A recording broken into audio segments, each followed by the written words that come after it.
Hello everyone, my name is Nathan and today I'm going to show you a little maths activity that we can do.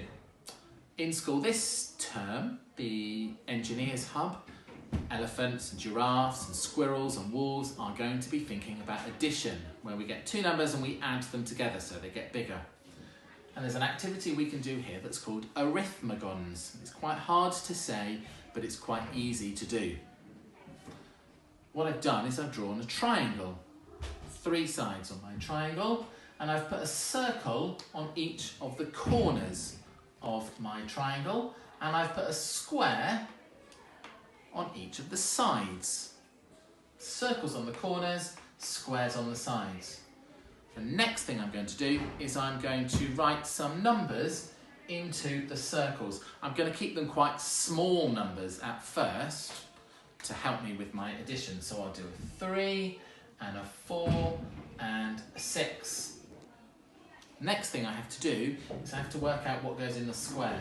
Now, to work out what goes in the square, you have to add together 2 circles that are the either side of the square.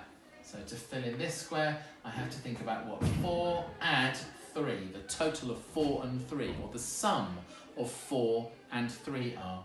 If I'm going to do that, 4, 3, I'm going to start on the bigger number. I already know that's 4, so I can just count on 5, 6, 7.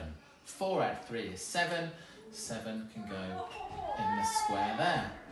What about in this one here? I've got a 3 and a 6. Oh, a little bit trickier this one. I'm going to start on 6 because that's the biggest number. So I start on 6, I need to count 3 more. So I've got 6 in my head. 6, 7, 8, 9. 6 add 3 is 9. And this one down here at the bottom, 6 and 4. Oh, this is one of my number bonds to 10. I know this one because I know that 6 and 4 makes 10. 10 is the whole, 6 and 4 are the parts. So I've finished that arithmagon. I could have another one over here. I could have 5 and 4. You could have another 5. Not all the numbers have to be different. And then you can work out what goes into the squares. But if you want to have a little bit of a challenge, you might need an adult to help you. Because here's a good challenge. What you could do is get an adult to think of the numbers that go in the squares first.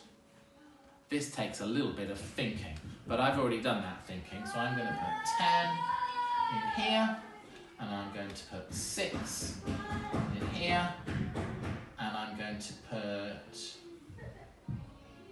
I'm still thinking, I'm going to put 10 in there, I'm going to put 6 in there, and I'm going to put 6 in that one there. Right. This is where it gets a little bit tricky. You might have to try some, have a go, and you might not get it right first time.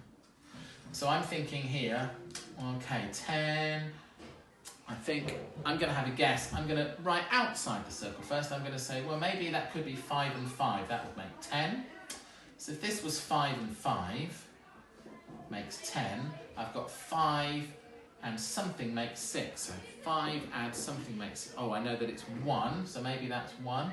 Does 1 and 5 make 6? Yes, it does. So actually, I've got it right first time, that one. 1, 5, and 5. And I've done it. I've solved that arithmagon. You won't always get it right first time. Sometimes you might make a mistake, and that's okay.